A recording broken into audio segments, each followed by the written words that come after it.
So thanks very much for being here today. The first thing I want to say is that um, the whole field of anti-money laundering regulation and its impact on lawyers has, in its own way, a lot of complexity.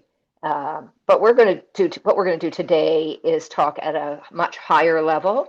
At the end of the presentation, I'll share with you some additional resources, and if you're interested in a deeper dive, there'll be some resources that will help you with that. So let me just get started there. Okay. Um, so the first thing to know about today's session is that we're going to talk about really sort of divided into three, although not equal parts. I want to talk a little bit about why law societies regulate to address anti-money laundering and terrorist financing, what the rules are that are applicable to you in the Northwest Territories and where you can find them, and to introduce some practical tools to assist you with your understanding in some cases and with compliance, and then some other tools that are just there to be of practical assistance to you in your practice. So law societies got involved in this whole field more than 20 years ago. And it started when the federal government sought to impose suspicious and large cash transaction requirements on lawyers. This raised real concerns about solicitor-client privilege, the duty of loyalty to clients, and the independence of the bar, and led to litigation. But while the litigation was started, the law societies began work developing their own regulatory response to the very real risks of money laundering and terrorist financing that can, not necessarily do, but that can arrive in the practice of law. So the constitutional challenge started in 2001. That was addressing really quite a narrow provision in the federal government's proceeds of crime legislation, and that was this obligation on a variety of reporting entities to report secretly, which is to say, not sharing with anybody else other than the government, information about suspicious and large cash transactions. That litigation resulted first in an injunction preventing the federal government from imposing those obligations on legal counsel, and ultimately in an agreement with the federal government that they would not seek to impose any additional or further obligations without the agreement of the law societies. And it's worth noting that the federal government's legislation was actually amended in I can't remember the year, maybe 2007, to actually formally exempt legal counsel from the suspicious and large cash transaction requirements in regards to their own legal practice. So things went along fairly evenly after 2001 or two, but the litigation resumed in 2011 following an announced intention by the federal government to seek to impose client identification and verification obligations on lawyers. Won't bore you with all the details, but suffice to say that in each of these two parts of the legal challenge, the law societies prevailed at every stage, and ultimately the final challenge was upheld by the Supreme Court in 2015. An important part of the Supreme Court of Canada's decision, if you haven't read it, was their analysis of the fact that law societies were effectively regulating in this area. By the time that decision came out, there were at that time two model rules, one on cash transactions and the other on client identification and verification. Today, there are three model rules, the third coming in 2018, I believe, and it addresses the proper use of trust accounts, lawyers' trust accounts.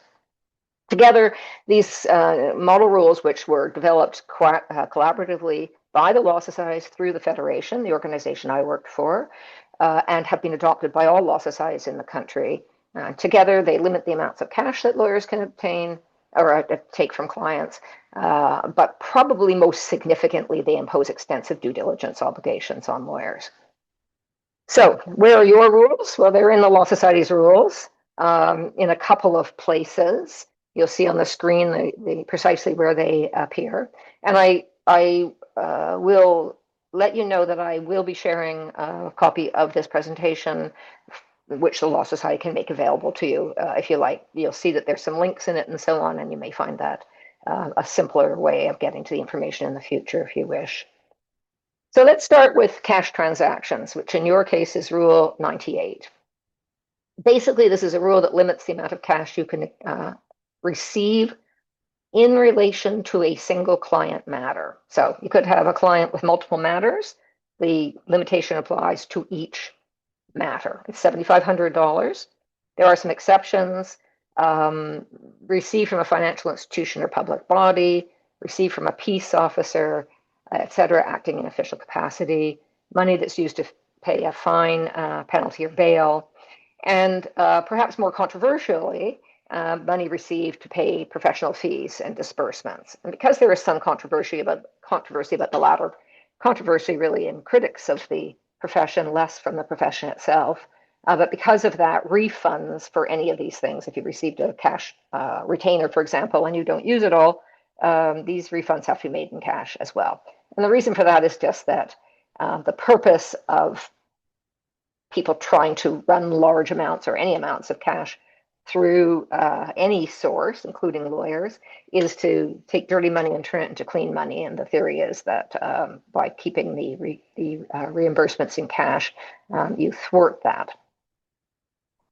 The rules, Rule 99, also contains some record-keeping obligations, and that's really consistent with your general financial record-keeping obligations.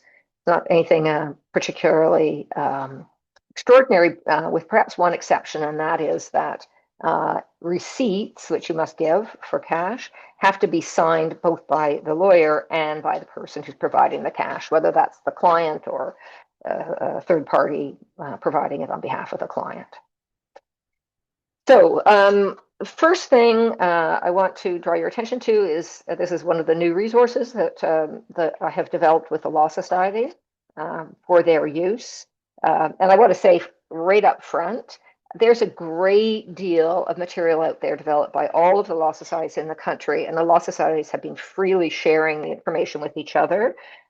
So very little that you're going to see here is created out of whole cloth, which is to say that we've relied heavily on precedents that other law societies have.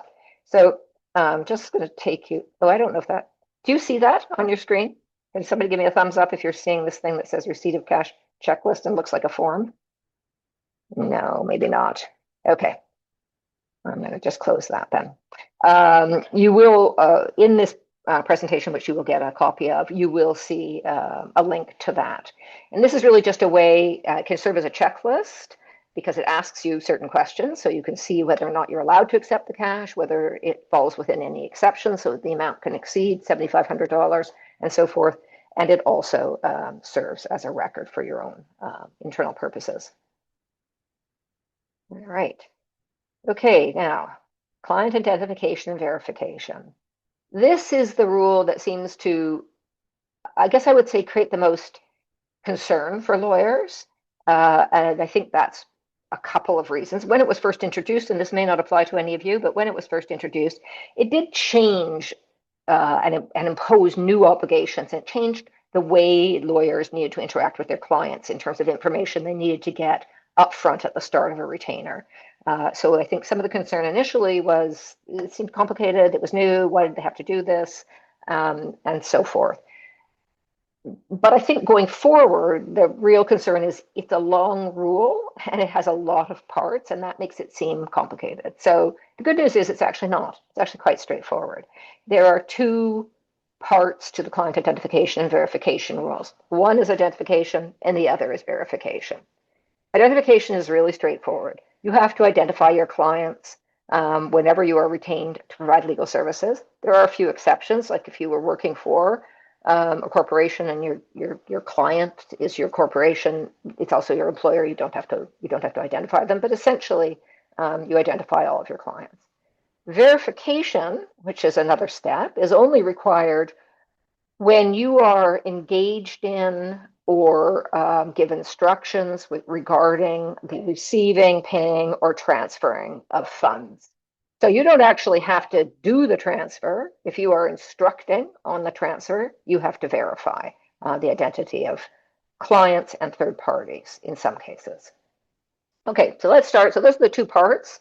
You're always going to have to identify, pretty straightforward. You're going to get the name, you're going to get the address, occupation if there is one, work address, telephone numbers if the person is working, and the date of the identification. Nice and straightforward. And you'll see that's Rule 134.6A of your rules. Identifying organizations requires a little bit more information, but again, is pretty straightforward. What do you need in addition to the kind of thing you get from an individual? You need the business address, the telephone number, incorporation number if there is one, or business identification number if there is one. Obviously, some of these things, some of these numbers, for example, exist in the case of a corporation and not in the case of a partnership. So it's only, you only have to get this information if, in fact, it's relevant to the type of organization you're assisting. You need to identify the type of business, and you also need to get the name and contact information of the person who's authorized to give instructions. And I would just say that if that changes at any point during your retainer, you have to get that name of the new person. Pretty straightforward, and in my view, having started out for quite a long time as a practicing lawyer, I would say useful to you in your own internal file keeping. Okay, so there are exceptions. I mentioned that. You don't have to identify the client if you are giving legal services to your employer. If you are acting as the agent of another lawyer, you don't have to identify the client. If you are acting on a referral from a lawyer who has already done the identification, you also don't have to identify. I find that when in chatting with practicing lawyers to be one that they more or less ignore most of the time, because identification is really straightforward and you're going to basically do most of that anyway in the context of opening a file. And then acting as duty counsel, the exception being if the nature of the matter you're advising on requires verification. Okay, so I'm just going to interrupt myself to say, I don't know exactly whether I'm going to be able to see your questions. Maybe a hand up would be helpful. But if you have questions as I'm going along, don't hesitate to ask. I'm happy to interrupt and answer your questions on the go, but also I'll provide some time at the end to answer any questions you might have. So we talk about verifying identity, and it's really the meat of the verification rules. But there is another requirement I want to draw your attention to, and that's the first one that's mentioned on this slide, and that is to obtain and record information about the source of funds. One of the resource documents we've developed for you for your use with the Law Society, which the Law Society has developed for your use, is something that talks a bit about more about what source of funds means. But I'll just tell you this, it's not like I have a job, it's more specific than that. So a property transaction, it might be the source of funds for a new mortgage is the proceeds from the sale of a piece of property, for example, that kind of thing. And of course, no surprise, there are record-keeping obligations in this rule as well. So just like with identification, the rules deal separately with the verification of the identity of individuals and the verification of the identity of organizations such as corporations. There are three real ways to verify the identity of an individual. You'll see them on the screen. Photo ID from a government source, credit file information, or referring to two other separate reliable sources.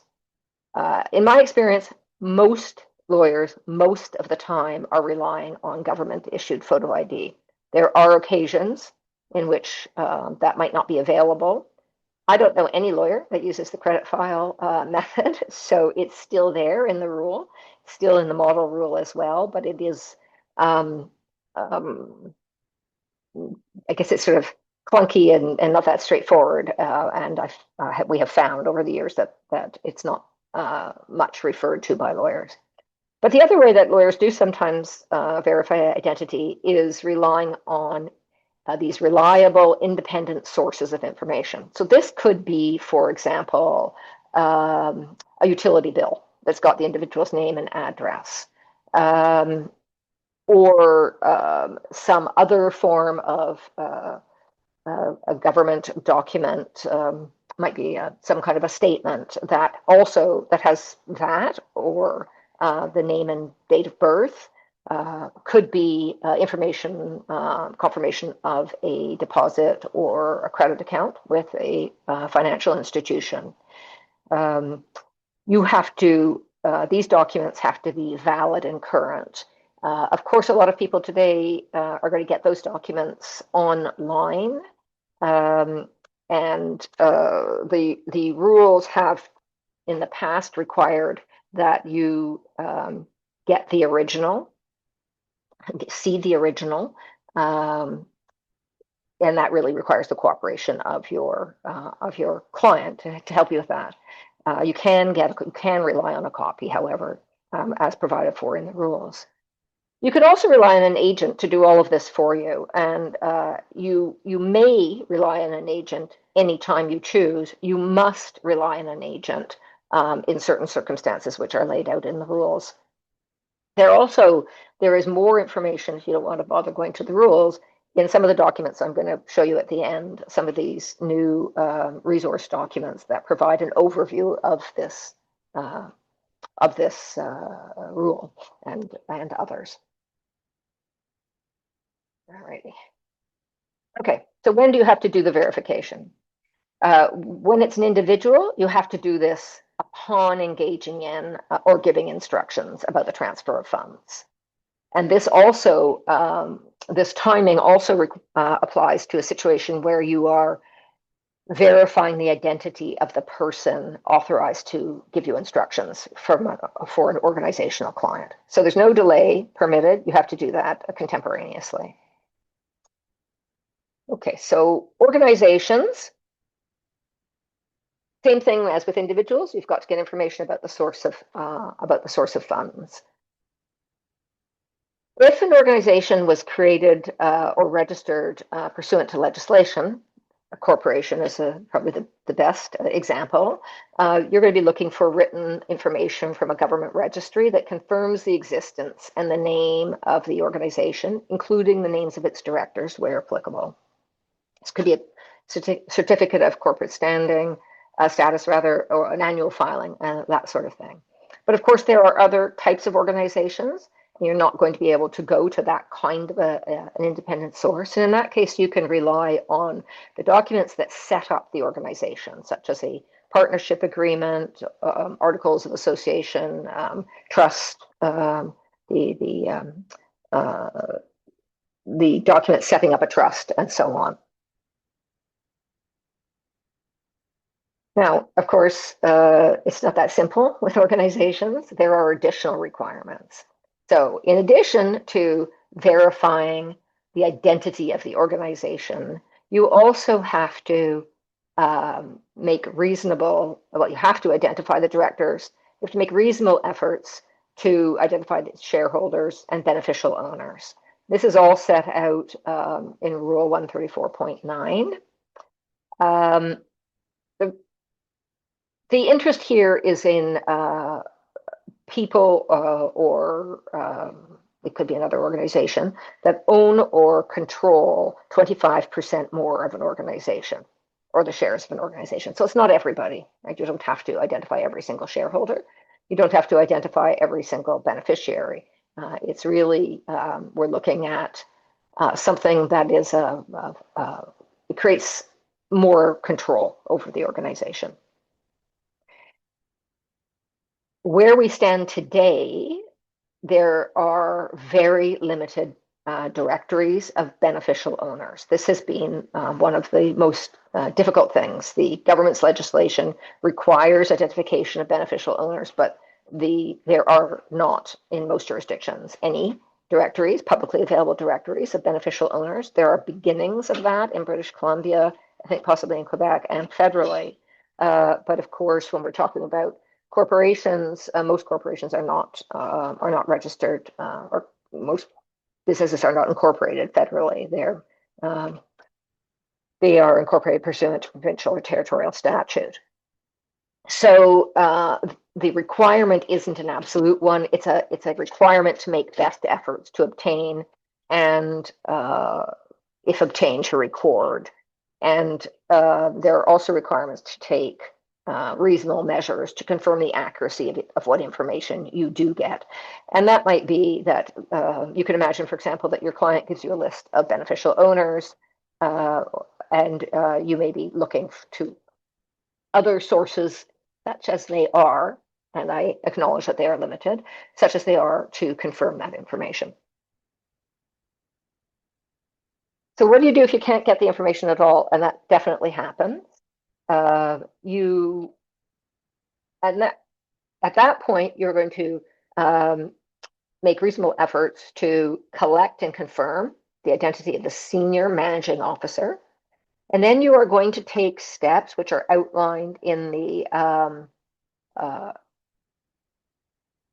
rules in a couple of places, but in one case it's under the heading monitoring, to assess whether the information that you have from your client about their activities, about their source of funds, and about their instructions are consistent with the purpose of the retainer. And you also have to assess whether there is a risk that you might be encouraging fraud or illegal conduct by your representation.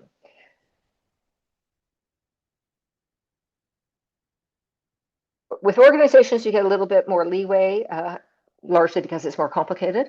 You have 30 days from engaging in or giving instructions in regards to a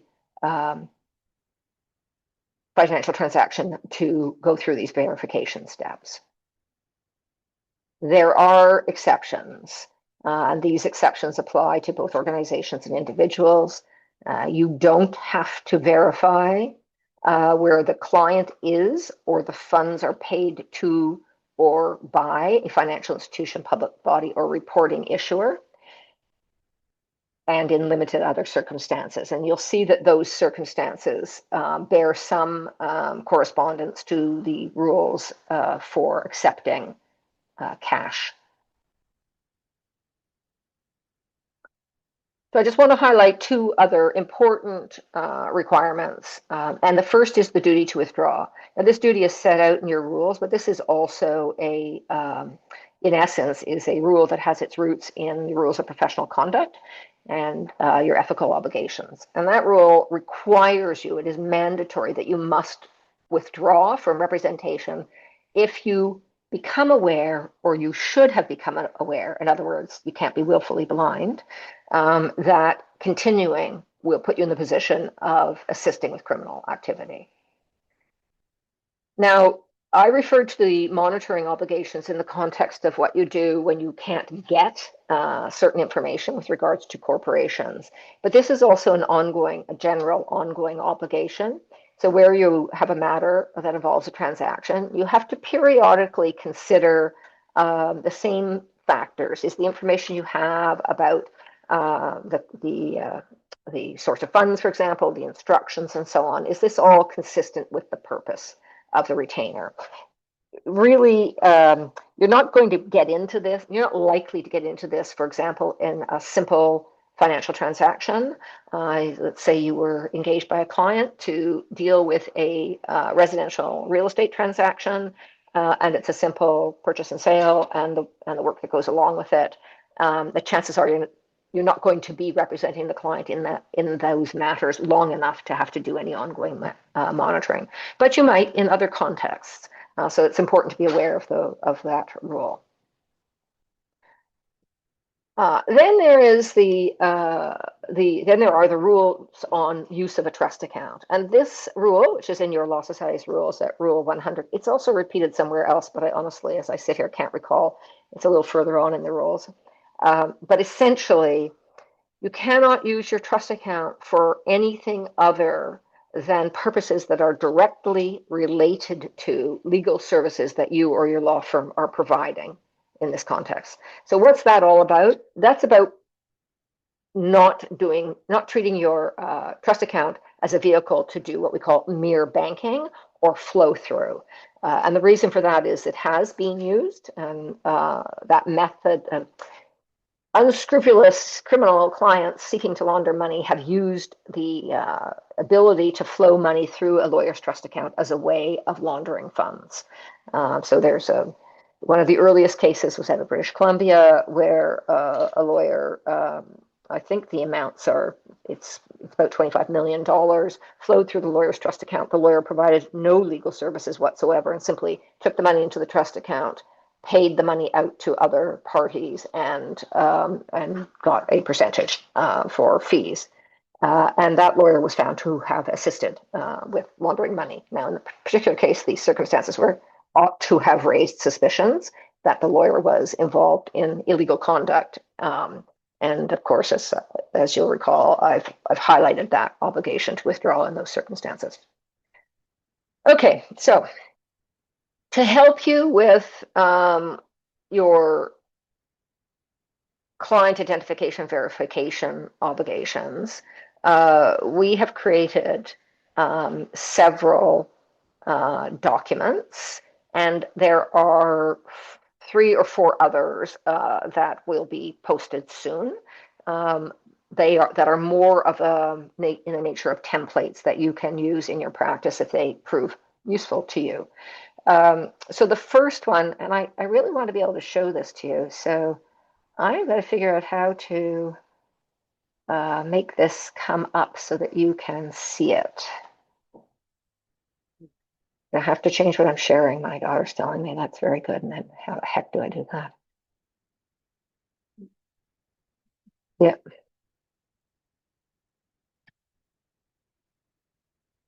Got it.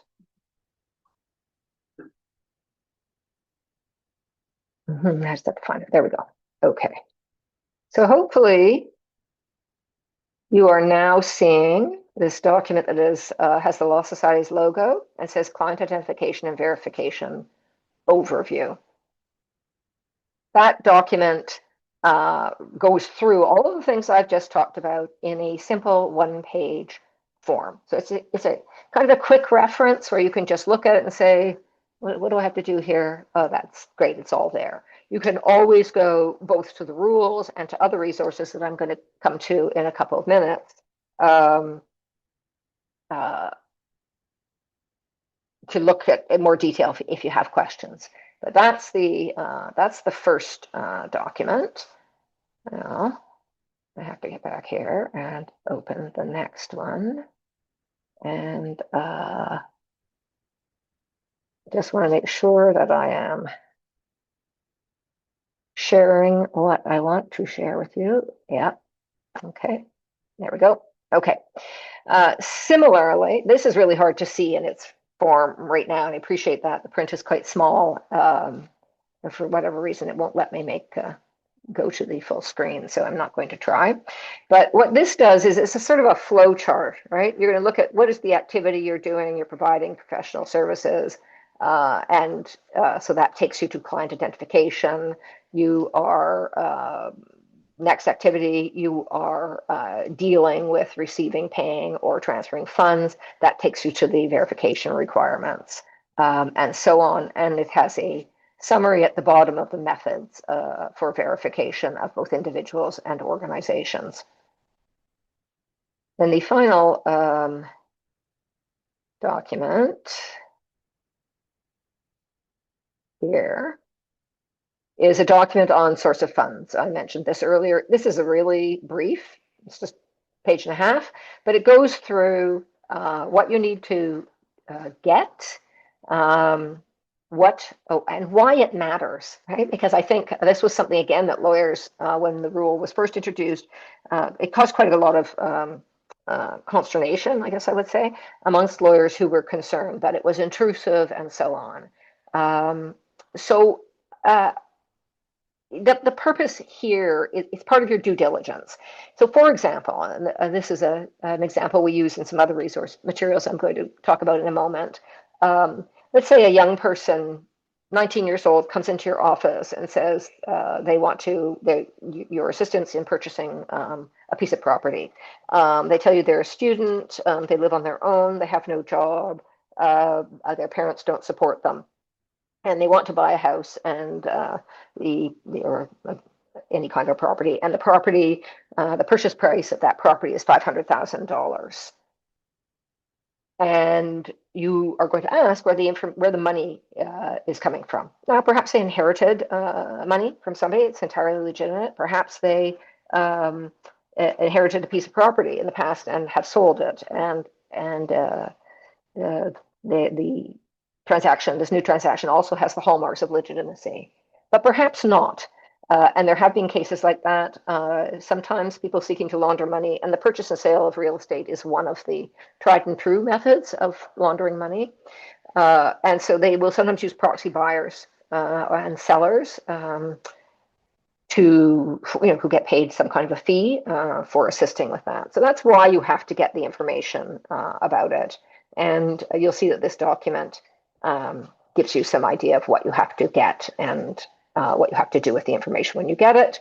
The bottom of that document refers to red flags and refers to information that's available on the Federation of Law Societies of Canada website. And that is where I am going to go next. Let me just say about the templates. The templates that the Law Society has yet to finalize and post are, post deal with things like retaining an agent and documents for recording the information that you're required to record in accordance with the rules. I just wanted to mention that when I've clicked on these documents and shown them to you, those are documents that are available on the Law Society's website. So when you get a copy of this, you can go and look on your own, of course, but when you get a copy of this presentation, you will also be able to click on those links and be taken to information which is on your Law Society's website. Another really rich source of resources is from the Federation of Law Societies. I wanted to highlight a few here. So I've listed 5 of them, but below that you'll see that there is a link to complete list of resources, because there are quite a few more than the ones I have highlighted. The first one in the list, I'm not going to open it up because it takes you to a 5-part online learning module. So that is the Anti-Money Laundering and Terrorist Financing in the Legal Profession, is a program that was developed by the Law Societies through the Federation, which is really comprehensive. It looks at, in a lot more detail than I've gone into, why you should care about this at all, what the issues are, how lawyers are targeted for laundering money. And we talk mostly about money laundering. The methods are very similar that are used for laundering money and financing terrorist activities, not always identical by any means. When we talk about money laundering, we're really, it's shorthand, but of course the rules seek to address risks that might arise in either context. If you haven't taken that program or done it, I really recommend it to you. It also goes into detail about kinds of circumstances in which a lawyer might be targeted, what the rules require, how you comply, and so on, and what some red flags are. The second document, which is client identification verification, FAQs, might actually be available on your Law Society's website. I didn't have a moment today to check that, and I just added the slide shortly before we started. But it's just questions and answers, and it gets into much more detail than I can in the context of this presentation. The third document I'm going to open up briefly.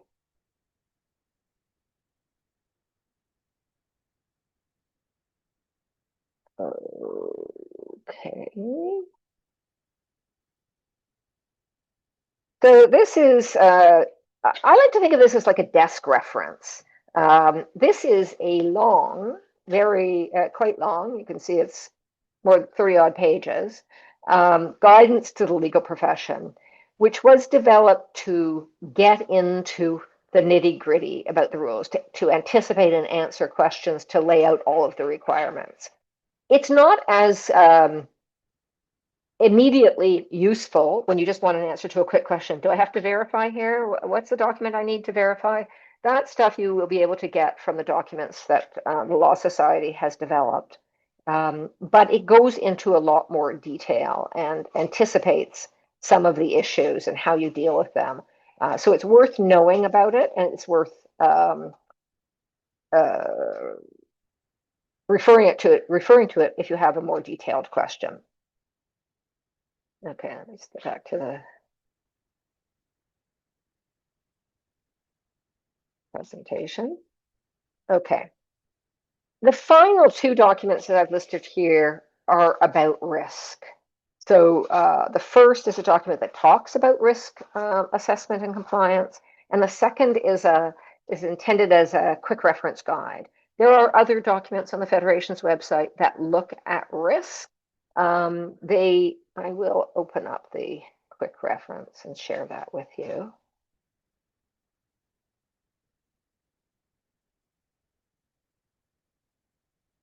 Okay. This document helps you divides risks into a number of categories. So the identity of the client, clients who are reluctant to provide information, clients who provide false information. I mentioned the 19-year-old purchasing a house who may not have any visible means of financing such a transaction, so the age and the capacity, and those kinds of things. It also highlights some factors that might involve organizations, and it talks about something that I haven't talked about at all today, because these requirements are not yet in your local rules, but they're are likely to be rules about special steps you have to take in dealing with domestic or internationally politically exposed persons. So people like politicians, or people with close associations with politicians, or senior administrators. So these give you, these are red flags. These aren't things that say you cannot act in this situation. All of these factors that you'll see in this document: the identity of the client, the behavior of the client, source of information about the source of funds, the nature of the retainer and transaction. These are all things which might cause you to ask more questions. So nature of the retainer or the transaction might be that you've acted quite a lot for a client, very standard kinds of things, and they come and ask you to do something that is just totally inconsistent with what you've done for them in the past, and they don't have a good explanation for it. I mean, they could have a perfectly valid explanation, but in a context in which they don't, that could be a red flag. It's an opportunity or a time when you should be asking more questions. And then there are some types of red flags that are directly linked to the parties themselves. So you're dealing with people from high-risk jurisdictions. You can find information about high-risk jurisdictions on the website of FinTrack, which is the body that reporting entities, not lawyers, but banks, accountants, real estate agents, etc., have to make reports to FinTrack. Financial information and something or other. I can't remember the full name of the organization because everybody refers to it by its acronym. But you can find information on high-risk countries and so on there. Could be that there's an attempt to disguise who's really behind the transaction. Those kinds of things are all red flags. And that gets you beyond into a sort of a level of detail that is beyond the oh, hang on a second. I got it right. I'm going to get back to the right document here. Hang on, give me a moment. Okay.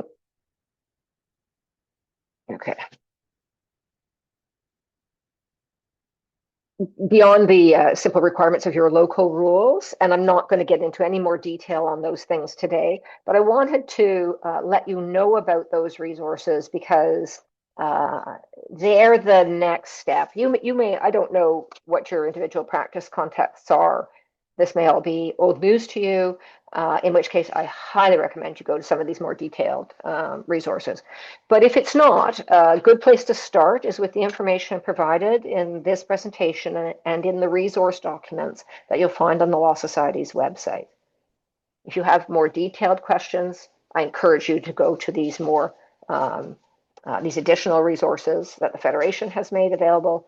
And frankly, I know that many lawyers in the North are licensed in other jurisdictions as well, and you may find still more, well, you will find still more resource documents on the websites of most of the Canadian law societies. So those are other sources that you can go to. Okay, so I'm going to stop talking and give you an opportunity to ask questions if you have any. And if you have a question, probably there's only a few of you, so probably the best thing to do would be to unmute yourself. Come on camera if you feel comfortable with that, but if not, just unmute yourself and ask the question.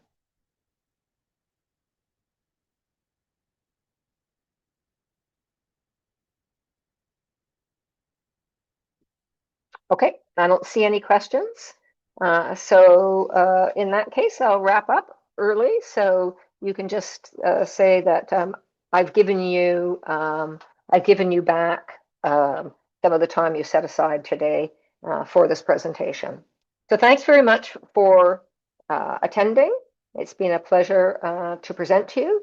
And if you do have, I'm looking in the chat. If you do have questions in the future, fire them off to the Law Society. Jeff or Chelsea will forward them to me, and I'm happy to answer questions if I can. And if I can't, happy to refer you to a source that will give you the information you need to answer those questions. Okay, I'm going to stop sharing my screen and wrap this up. All the best, everybody.